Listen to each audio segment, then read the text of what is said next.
perbedaan antara laki dengan perempuan di dalam melaksanakan sholat. Hendaknya dibedakan juga. Hendaknya diamalkan agar ada beda. Baik, kita langsung kepada hikamnya Ibn Atha'illah As-Sakandari. Qala Imam Ibn Atha'illah As-Sakandari rahimahullah ta'ala nafa'ana Allahu bihi wa bi ulumihi wa bi ulumi masyaikhihi wa talamidati fid daraini amin. Ila anqal ma sahibaka illa man sahibaka wa huwa bi'aibika alimun wa laysa dhalika illa maulakal karim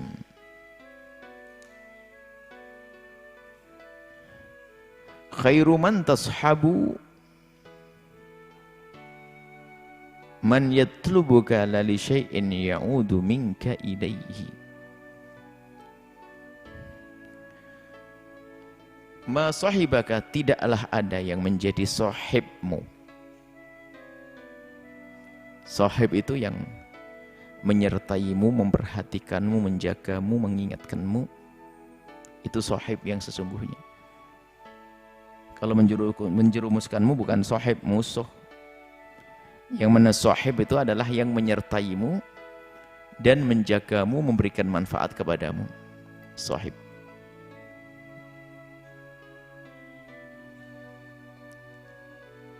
Dan sohbah ini dinisbatkan kepada Allah. Bukan zatnya Allah, akan tapi rahmatnya, perlindungan, pertolongannya. Seperti di dalam doa safar yang kalian hafal gimana? Allahumma anta as-sahibu fis safari. Allah. Allahumma anta as-sahibu fis safari wal khalifatu fil ahli. Nah, tidak ada yang menjadi sahibmu yang sesungguhnya kecuali yang telah menjadi sahibmu yang dia itu mengetahui kekuranganmu.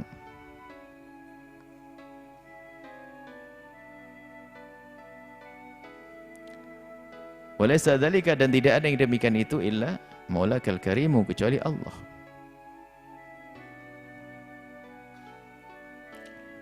Dan sebaik-baik orang yang kau jadikan sahib, dan sebaik-baik yang kau jadikan sahib, sebaik-baik yang kau jadikan sahib adalah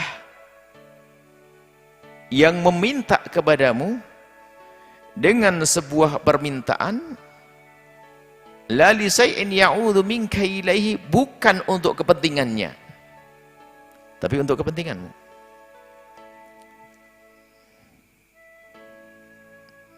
Baik, kita selenderehkan. Sahib itu maknanya menyertai, tapi Allah, zat Allah, laisa kamitslihi syai'un. Kalau dikatakan Allah ma'ana, bukan berarti langsung Allah bersama kita seperti kita bersama-sama, enggak.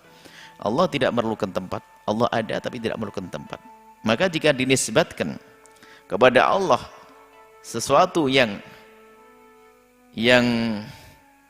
mengarah kepada menjisimkan Allah, mengatakan Allah jisim seperti makhluknya, maka harus kita tepis dan kita beri takwil seperti ini.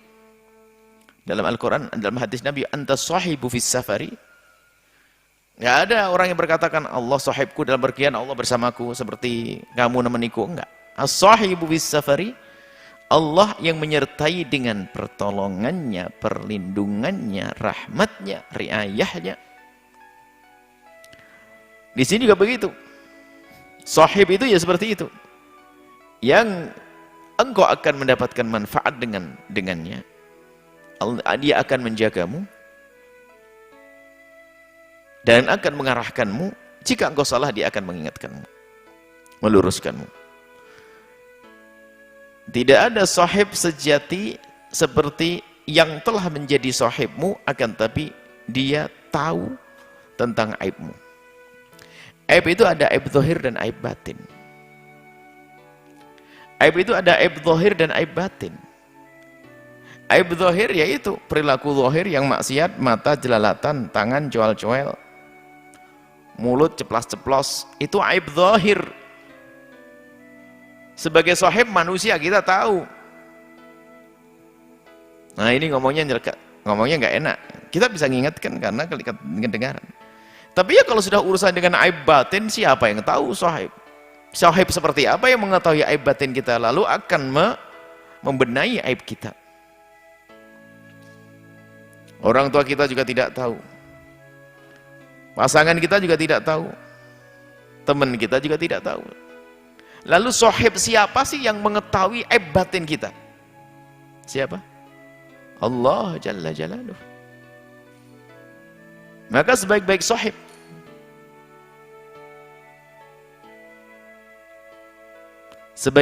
adalah Allah Jalla Jalaluh.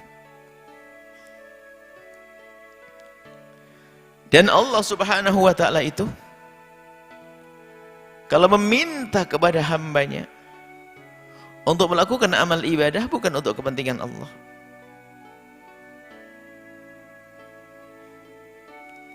Allah di saat menyuruh hambanya melakukan salat itu karena kepentingan hamba itu sendiri yang akan ia petik kelak.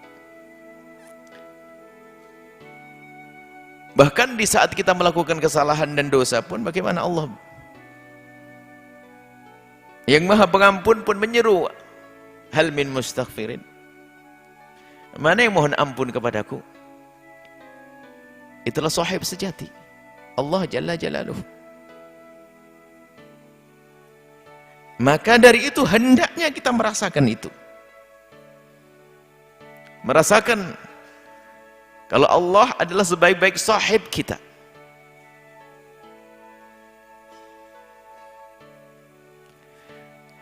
Ibn Athaillah As-Sakandari ngajak kita merenung dan berpikir. Kalau kita dengan sesama manusia, lalu kita bersahabat dengan seseorang. Persahabatan kita terjalin hari demi hari, minggu demi minggu, sampai bertahun-tahun. Karena sahabat kita itu adalah orang yang sangat hati-hati, maka dia sangat menjaga perilakunya dengan kita.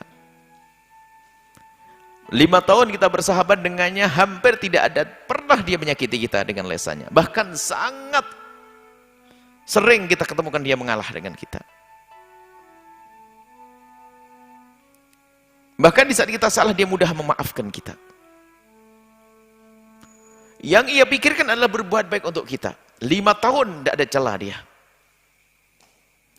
Kira-kira kita sebagai manusia normal terpesona atau tidak?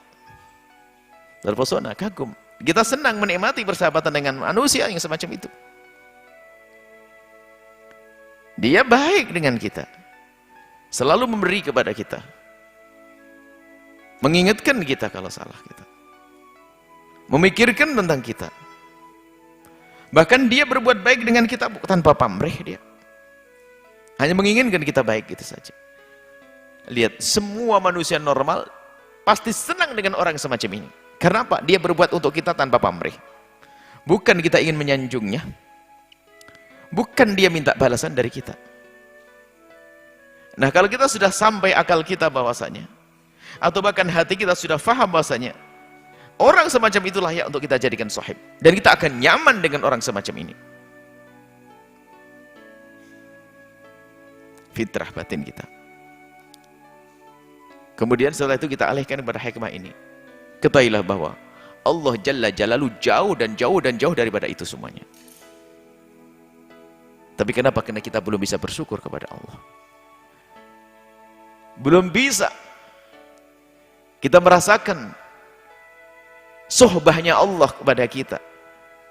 Sohbatul ma'unati, sohbatul taufiki, sohbatul riayati. Kenapa kok kita belum merasakan sohbah kebersamaan Allah dengan kita, dengan karunia-karunianya yang tidak pernah putus? Imam Ibn Athaillah As-Sakandari mengajak kita merenungi urusan kita dengan Allah dengan bahasa seolah-olah kita dengan manusia dulu.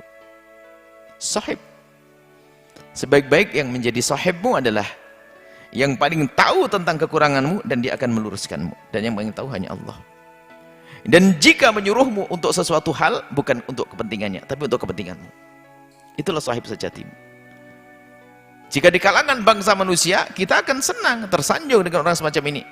Kenapa kok kita tidak pernah merasakan agungnya karunia Allah? Apa yang Allah berikan kepada kita? Ini. Jadi, dengan Allah mudah. Kunci yang pertama adalah kita mengetahui adalah Allah adalah Tuhan kita. Mengakui adanya, bahwasanya Allah adalah Tuhan kita. Kemudian setelah itu kita menyerahkan kepada Allah yang lebih tahu tentang keadaan kita, lebih tahu tentang kekurangan kita, dan kita miliknya. Maka seorang hamba di saat sudah mengenal Allah, menyerahkan kepada Allah, maka dia adalah orang yang selalu dalam kebaikan. Tidak akan ada cacat dalam hidupnya. Tentunya martabat orang itu adalah di dalam kesadarannya akan suhbah Allah tadi. Semakin tinggi kesadarannya, lihat apa yang terjadi pada hamba tersebut. Pada pertemuan yang lalu sudah disebutkan, tidak akan bisa sujud kecuali adalah karunia dari Allah. Tidak ada kebaikan bisa lakukan kecuali dari Allah. Allah, dikit Allah. Dia merasakan suhbah Allah dalam segala sepak terjangnya, segala urusannya. Pangkatnya akan tinggi.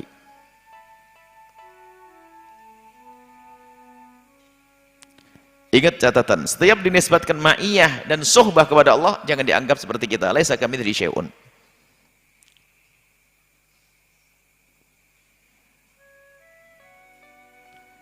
Nah ini. Kemudian manusia, kita semuanya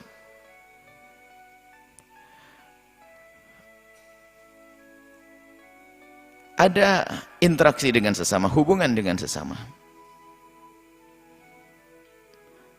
Ada saat kita memberi dan ada saat kita menerima. Itu wajar dalam, kita makhluk sosial, makhluk yang punya hajat yang saling melengkapi, atau saling membutuhkan, kita manusia. Sehingga dalam hidup kita ini seperti irama. Jadi dalam hidup ini karena ada yang membutuhkan, ada yang saling membutuhkan. Ada yang si kaya dan si fakir, si sakit dengan yang memberi obat. Ini kita saling melengkapi. Artinya hubungan kita dengan manusia ini, kemudian kita memberi, ada mengambil, ini adalah suatu hal yang wajar dan harus keberadaan seperti itu, keberadaan kita semacam itu. Akan tapi ada kualitas di dalam kita berurusan dengan sesama manusia. Kualitas di dalam perkawanan, di dalam persahabatan, di dalam interaksi ada kualitas. Dan kualitasnya ini, tinggi rendahnya kualitas tersebut adalah tergantung bagaimana di saat kita berurusan dengan manusia tersebut hati kita. Jika kita berurusan dengan manusia tersebut, kita berurusan dengan manusia tersebut, kita dasari dengan rasa ingin berbuat baik kepadanya, bersahabat dengannya karena Allah, maka persahabatan kita ini kualitasnya tinggi. Orang yang menerima persahabatan dari kita pun dia akan nyaman, karena tahu kita bersahabat dengan dia tanpa pamrih. Kita tidak mengharap sepeser pun dari dia, bahkan kita tidak mengharap sanjungan. Dia akan senang dengan kita. Begitu sebaliknya, jika dia berurusan dengan kita juga karena Allah, maka kita pun akan nyaman dengan dia. Kita akan nyaman dengan dia. Karena apa? Apa yang ia lakukan adalah tulus karena Allah. Kita nyaman dan semua akan merasakan nyaman. Hubungan yang dibangun karena Allah. Nah, kemudian kalau itu adalah antara satu dengan satu. Kemudian kalau ini dikembangkan lagi, bukan satu, bertiga. Semuanya berhubungan karena Allah. Aku menolong dia karena Allah. Seorang suami memberikan nafkah kepada istrinya karena Allah. Seorang istri berbuat baik pada suaminya karena Allah, bukan hanya pengen uang sakunya tambah. Uang belanjanya minta ditambah baik sama suami. Enggak gitu. Seorang guru dengan murid mengajar karena Allah, lihat, nggak akan putus semangatnya. Seorang kaya memberikan pada orang fakir karena berharap Allah, nggak akan merendahkan dia.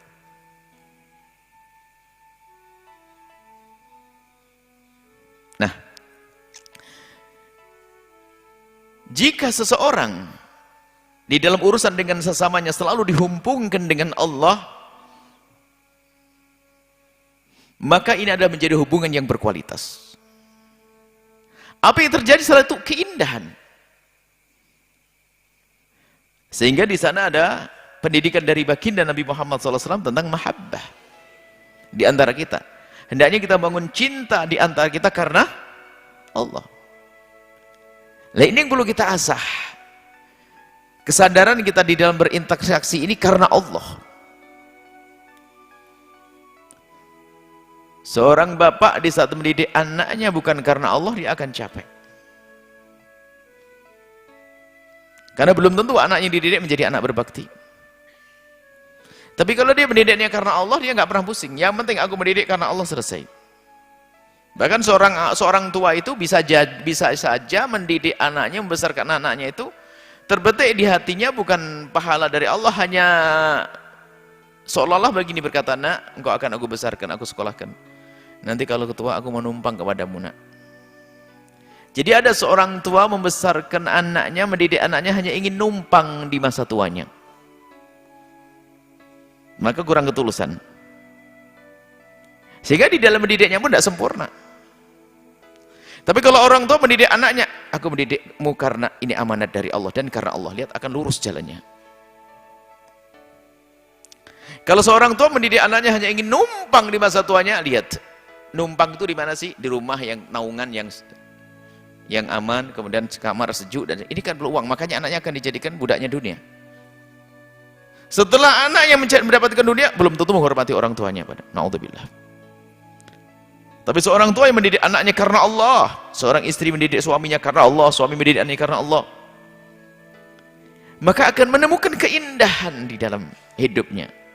Bahkan di saat gagal pun tidak akan kecewa, karena dia sudah mendapatkan pahala dari Allah, karena dia tahu melakukan itu semuanya karena Allah.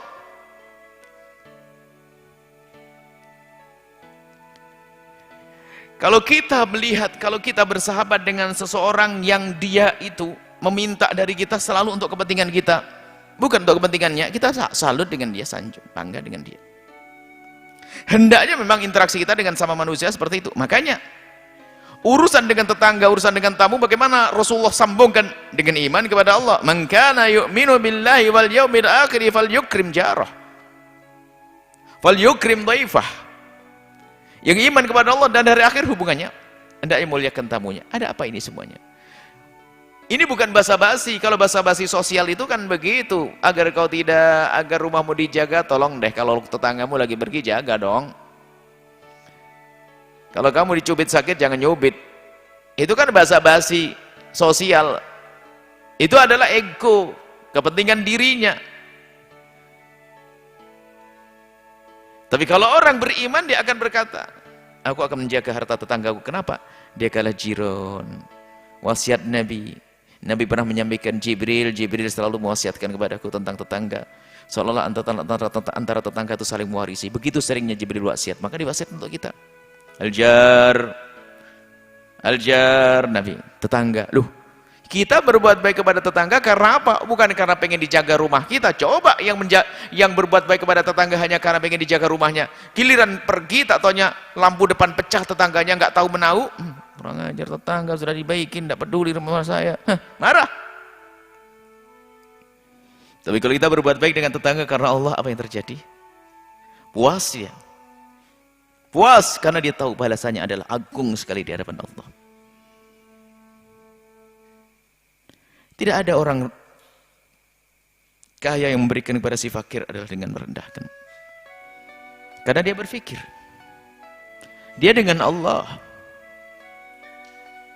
mana yang lebih hebat, aku atau orang fakir yang aku kasih? Dia berpikir. Coba jika Anda orang kaya memberikan uang 100.000 rupiah kepada si fakir, apa yang kita berikan? 100.000 rupiah dunia, murni dunia. 100.000 rupiah kita berikan di si fakir. Gara-gara si fakir Allah beri apa untuk kita? akhirat yang nilainya bukan 100. Banyakan fakir. Banyakan yang kita dapat di saat kita memberikan kepada si fakir daripada apa yang kita berikan. Sehingga orang yang kenal Allah itu di saat memberikan kepada seorang fakir itu adalah dengan benar-benar menghormati, diniatkan karena Allah, bukan niat meremehkan.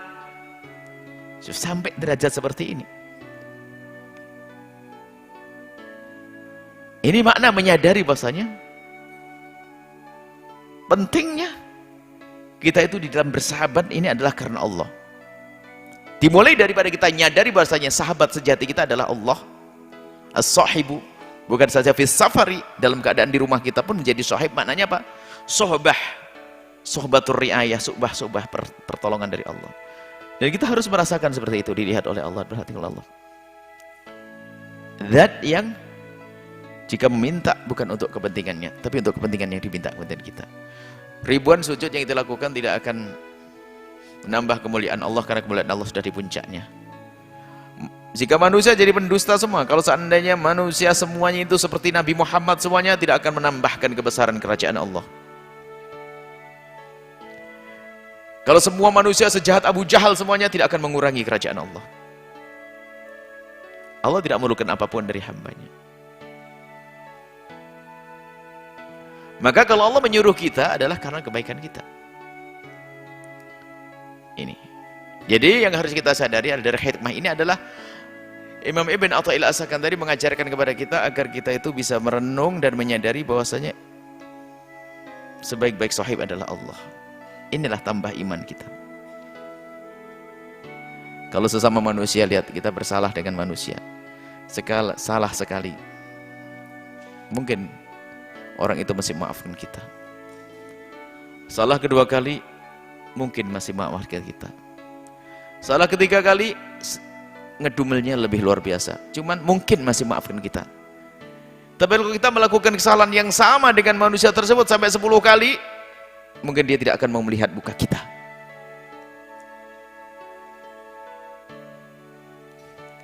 Tapi bagaimana dengan Allah Jalla Jalaluh?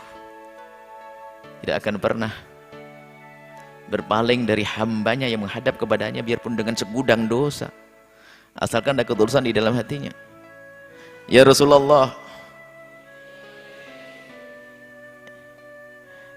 jika aku berbuat dosa, bagaimana agar aku bisa diampuni oleh Allah? Bertobatlah engkau, kata Nabi. Orang tersebut berkata, tapi aku melakukan lagi ya Rasulullah. Bertobat lagi. Tapi aku masih melakukan lagi ya Rasulullah. Bertobat lagi. Tapi aku masih melakukan lagi. Bertobat lagi. Sampai kapan ya Rasulullah? Sampai kau bosan bau Allah, baru Allah berpaling darimu. Nggak boleh bosan kita untuk bertobat. Nah, kita harus tahu juga, jangan mentang-mentang mendengar hadis ini lalu wah maksiat aja lalu tobat. Oh, bukan begitu. Dosa yang dilakukan orang yang bertobat itu pasti bukan dosa yang pertama, dosa yang lainnya lagi. Kalau terjadi dosa yang sama, tentu sebabnya berbeda dan tanpa ada niat. Nggak ada orang tobat, astagfirullahaladzim, ya Allah ampuni dosaku, besok lagi ya Allah. Allah tahu kurang ajar banget. Coba depan manusia, Pak minta maaf Pak, hari ini saya minta maaf, tolong maafin saat ini. Nanti saya mau minta maaf lagi karena besok saya dosa lagi, ngelakuin lagi. Kurang ajar kau. Allah Maha tahu yang dari hati kita. Makanya kalau tobat kepada Allah berjanji, ya Allah aku tidak akan mengulangi itu. Benar-benar tidak akan mengulangi, berjanji. Ternyata setelah keluar kepleset lagi. Babnya beda, itu tobat. Supaya tidak salah. Ada orang memahami hadis ini salah. Wah enak. Dosa tobat lagi, dosa tobat lagi, dosa tobat lagi. Oh bukan begitu, bukan tobat. Itu tobat itu menyesal. Itulah Allah Jalla Jalaluh membuka pintu pertobatan untuk kita. Kalau kita punya sahib manusia, coba melihat aib kita. Pertama mungkin bisa husnudon, aib lagi husnudon, aib lagi husnudon, aib lagi. Sudah nggak nyaman duduk dengan kita. Bukan begitu manusia. Tapi Allah Jalaluh, Allah Jalla Jalaluh, dengan segala kesalahan kita, Allah menyeru, kembalilah dan kembalilah. Ditutup aib kita, diampuni oleh Allah. Nah, dari sinilah sumbernya. Maka nanti semua jalinan di antara manusia ini kalau dibangun atas dasar kita kenal Allah, maka ini menjadi sebaik-baik jalinan. Dan itu yang diinginkan Nabi SAW. Sekaligus kita ingin mengukur persahabatanku kepada orang tersebut itu baru aku dikatakan tulus. Apa sih ukuranku? Aku menjadi sahabatnya, sahabat untuk istriku, sahabat untuk anakku, sahabat untuk muridku, sahabat untuk guruku, sahabat untuk sahabatku. Ukuran bahwasanya persahabatanku itu tulus bener akan dilihat Allah tuh gimana sih ukurannya? Ukurannya ini disebut oleh Ibn Abbas tadi. Jika engkau tanpa pamrih darinya, jika engkau melakukan sesuatu kebaikan kepadanya bukan karena ingin adanya kembalinya kebaikan kepadamu, ukurannya di situ. Jika kita berbuat baik kepada orang atau sahabat kita tersebut tanpa pamrih, memberi uang ya sudah karena ingin membantu dia, sama sekali tidak terlintas di benak kita bahasanya nanti biar dikembalikan, nggak ada. Nah ini coba, kalau terbangun ketulusan semacam ini, apa yang terjadi dalam kehidupan kita? Kita sudah berada di surga sebelum masuk surga. Semuanya dengan ketulusan. Tidak ada munafik, tidak ada kebohongan, tidak ada dusta, tidak ada ini. Memang itu adalah satu pangkal tinggi, akan tapi pun demikian kita harus berusaha menuju ke sana. Maka ayo kita jalin satu persahabatan yang tulus. Murid pun juga tidak senang kalau gurunya pamrih, kan begitu. Guru pamrih, ya nggak nyaman didengar oleh murid. Murid pun jenak. Tapi di saat murid menemukan gurunya tulus, dia semakin kagum dia. Sama seorang guru melihat murid itu tulus pengabdiannya. Dia tanpa pamrih, bukan jilat. Dia baik di hadapanku, di belakangku. Akan ada di hati seorang guru rasa cinta, tumbuh cinta, dan begitulah.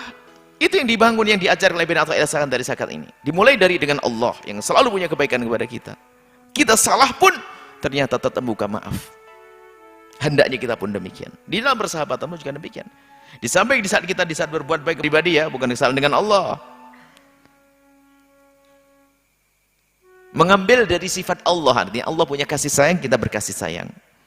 Bukan berarti sifat kasih sayang kita sama dengan Allah, oh enggak. Mengambil bagian, Imam Ghazali dalam kitab Syarah Asmaul Husnahnya mengatakan begitu di saat menyebut Ar-Rahman Ar-Rahim, lalu apa bagian kita dari sifat itu? Kata Imam Ghazali, bagian kita adalah kita berkasih sayang dengan hamba Allah. Al-Ghani, Allah Maha Kaya, apa bagian kita? Ya jangan khawatir, Allah yang Maha Kaya. Seperti itu. Jadi bagian kita adalah kalau kita dihubungkan dengan masalah ketulusan Allah di dalam berbuat baik kepada hambanya adalah tidak berbatas, tidak ada batasnya. Bahkan kalau minta kepada hambanya sesuatu, tentu hanya untuk kebaikan seorang hamba, maka kita mengambil bagian daripada ini dengan tulus kita dalam berurusan dengan sesama kita. Ayo kita tata ibunda kita. Seorang anak berbuat baik pada ayah ibundanya karena Allah. Tidak semua anak yang baik sama bapak ibunya itu benar loh ya. Ada seorang anak, Masya Allah, pengabdian dengan bapak ibunya sangat luar biasa. Termasuk yang paling cekatan dalam melayaninya. Paling giat, paling semangat. Diam-diam apa? Ingin sertifikat tokonya diganti atas nama dia. Diam-diam dia. Sudah nunggu 5 tahun dia khidmah ke ibunya. Ujung-ujung, Abah, sertifikat ke tokonya buat saya, Abah ya. Hah? Lihat. Tidak semua anak berbuat sama orang tuanya adalah tulus. Tapi kalau orang tua dengan anak tulus loh ya. Tulus. Anak ini kadang susah tulusnya. Tapi kalau kita menjadi tulus, mudah kita berbuat baik kepada orang tua kita dengan tulus. Ketulusan itu akan memberikan ketentraman di batin kita. Karena tulus itu maknanya apa? Ikhlas karena Allah Subhanahu wa taala. Sehingga dalam menjalin hidup bermasyarakat maka kita nggak ada beban. Di saat kita dicaci nggak pernah pusing. Orang tidak membalas kebaikan kita pun juga tidak gelisah. Karena kita selama ini berbuat baik karena Allah. Kita tidak akan gelisah.